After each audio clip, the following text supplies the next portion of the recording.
Should you stop playing Path of Exile and Diablo 3 for a new game called Last Epoch? Well, hi guys, I'm Cruyffus, and we are talking about it. Since I played this game now around 1 week, and tonight is the big day which we will do on which oh my god, I'm so sorry, on which we will do the grand race between the streamers.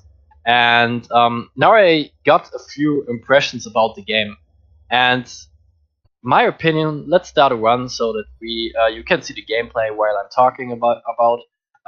In my opinion, the gameplay is awesome, very awesome. And even better than, in my opinion at least, and better than in Diablo or Path of Exile, since both games are, in my opinion, outplayed already. Path of Exile is very easy. You just run through those maps, high-end tier level maps, and it's very easy. There is nothing special about it, and as long as you don't do something ridiculous stupid, you are able to pass go through the area without any trouble. So it's very easy, and you of course literally one-shot everything. Perhaps if you get very hard rows on the map, it gets a bit rough, but that's it. It's too easy. There is no rewarding anymore. There is nothing rewarding. In compared to Diablo 3, those normal rifts are very easy. It's the same, even worse, since you one-shot really everything. Even the boss is, even the last boss, which is supposed to be a little bit tough, is dying in, I don't know, like below 1 second, perhaps in 500 milliseconds. So it's really closely one-shot, and this is even ridiculouser and even more ridiculous. Oh my god, sorry. And those crater rifts are also awful in my opinion, since crater rifts is like, okay, they are tough, you need to be careful, and it's tough, you need to be careful, and the way you go through crater rifts is you go in a 4-man team with 1 damage dealer and 3 supporter. 3 are stunning the enemies all the time, so the enemy is always stunned, and 1 is killing them. Well, this isn't a cool gameplay, since as long as you keep them stunned, you're just doing damage and damage and damage, and then the time is there when they are dead, so pretty boring. And if they come out of the stun, they are killing the world. Well, this is a very cool gameplay for us. In compared to here, as you can see, I mean, of course I'm playing very bad right now since I'm talking so much with you guys, but it's a lot tougher. And you need to focus to the game, and it is more rewarding when you get something. Okay, let's get out so that I can focus a bit more on talking with you. The gameplay is awesome. This is what I want to say. The gameplay is awesome. Furthermore, the item progression is awesome. I will, when this loads, I will show you the item progression. Since you can, I didn't got something. You can got some. You will drop some shards from the enemy, and when you pick them up, you can right-click. You got them in the inventory. They have 1 space. You right-click them, and then you get them in your F, like Forge. You can pick some random items there that you wanna, make better, forge or whatever, and then you can just click on it and use it. And as you can see, you have a chance to get minor fractures, damaging fractures, and so on. And it will increase the instability. What does it mean? Well, as more often you craft an item, as more instability does it get, and the chance that it gets a minor fracture or even a damage fracture will be increased. Minor fracture is like, okay, you can't craft it anymore, but it will get all the crafts which are on the item before, so it's just, okay, you're done with crafting. Damaging fracture can end in the game, the item is broken, and you can't use it anymore. It's done, it's over, bye bye item. So this is very cool. There are also items which make those chances a little bit better, so like example, I crafted here already a lot, and with the Guardian Cleave I can make even can increase the chains, that I get a lesser chains for minor fracture, and the damaging fracture is even gone, and blah blah. I don't want to go too deep in it. it's cool. You got an item progression, which is very awesome. The same is with skills. At first, you have your skill tree over there. It's like Path of Exile skill tree in small. So it's very cool. You can increase your damage, your crit chance, your elemental penetration. You can go for range abilities, which are so skills which are increasing your range skills or your melee skills as a mage, and that's cool. But that's not it. Furthermore, you can do the same thing with skills. Every skill in the game has its own skill tree. This is cool, and you can do a lot of things. For example, I have here my Elemental Nova, which is cast Elemental Nova at my position.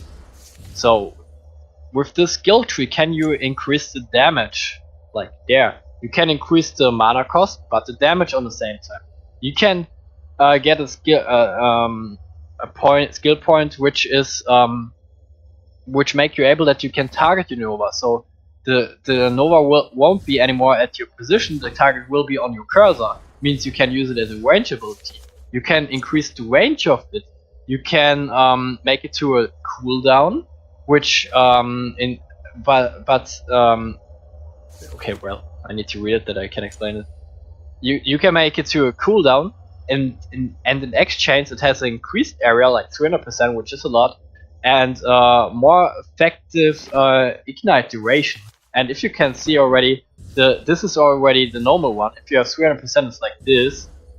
Just like this is most likely the whole screen, so it's very cool. You can do a lot out of it. This is what I wanted to say. So you have very cool progression through the game. The gameplay you saw already is very cool. These are all the cool things about it. Well, let's get to the bad things about the game. The campaign is very small. You just travel through those areas and then you are in the end game.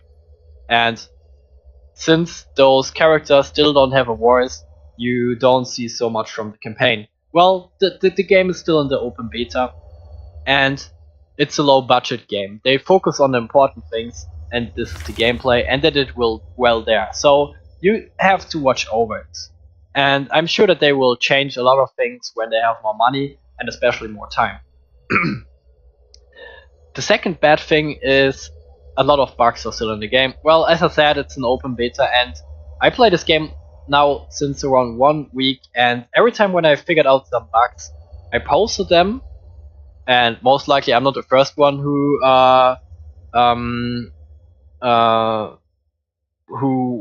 faced the bug. Someone else came here before most of the time, and then just 2 or 3 days afterwards there was a new patch which fixed the bug. So I got around 6-7 bugs, something like that, and they are all fixed already. So they are working on the game. It's in the open beta since 9 days, and there are a lot of bugs in the game, which is totally normal. And I'm sure that in 2 weeks the game is not totally without bugs, but mostly without bugs, and it's very good for a new game. But the third thing, what I really don't like about the game, and I really hope they will change it, is the end game itself. The gameplay is cool, even in the end game. However, the end game is you're going in the monolith, and you can choose between 2 areas. They have random stats like increased crit strike, increased damage, increased enemy health, health regeneration. We do increased protection, armor, so stats like that. So nothing very special, and you can decide between 2 areas, and then you wander an area, and in the end you kill a boss, and then you can get a chest and blah. And of course, every enemy gives experience and drops itself. Yeah, nothing very special. It's like a Rift in Diablo 3, but not that cool, since in Diablo 3 you need to kill enemies, and then you get your bar, and the bar increase, and especially when you kill rare or blue enemies, which champions, which drop those globes, and then in the end, when you are on 100% bar experience, then you spawn a boss. So this gameplay do I prefer more. It's more reliable. It's cooler. It's something else. This is just running through as fast as possible to to the end boss to get a chest and blah. It's very boring. And afterwards, a few runs every I don't know exactly 6-7 runs do you get a arena key, and with this key do you get an area. I don't have a key right now, but I can explain it. Let's say this is the arena. It's like in Diablo 3 the tribute runs at season 1, which you need to get past before you are able to join the Crater Rifts. It's exactly the same. So you go in an area, it's a little bit bigger, like twice as much as this area at this platform here. And there are 4 spawn points in each corner of the map where enemy spawns. And they are coming in waves. And every wave, they are stronger. They have more health, more armor, more damage, like in everything, just stronger. And they also they grant you more experience, of course. And this is boring. So you go there and try to kill as long as possible those waves. And as a hardcore player, when you figured, okay, it's too hard now, do you go out and do more monolith run to get a new key to do more arena runs? This is very boring. I prefer the map system of Diablo of Path of Exile more, and even the stupid system of the Crater Rifts I prefer more, since this makes more fun, at least for me, than the current system here in Last Epoch. However, the gameplay itself do I prefer here in Last Epoch, since it's very cool. For example, I have a lightning build right now, which is very cool. I can use my, as an example, I can use my black hole, which pulls enemies to it.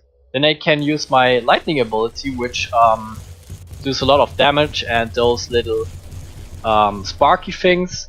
I can use my, I have to use it every time.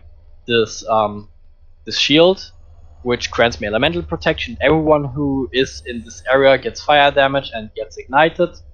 And if I'm out of mana, I can use my focus so that I regenerate my my mana, which has a little CP, but this is okay.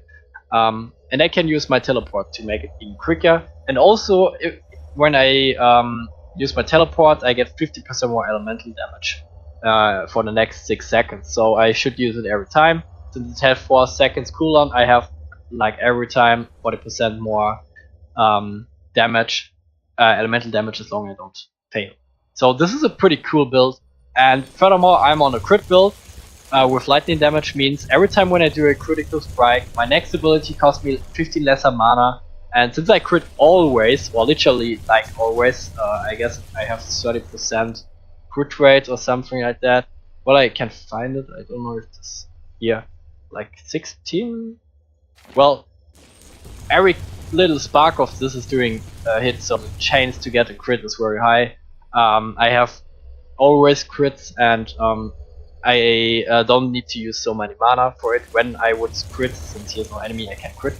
And this is a pretty cool build, and you can do so many builds out of those skills, since every fucking skill has his own tree, and this is so amazing about this game.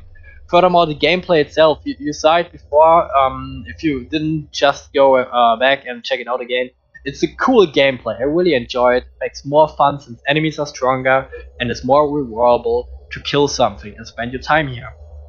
However, the endgame itself, with the monolith and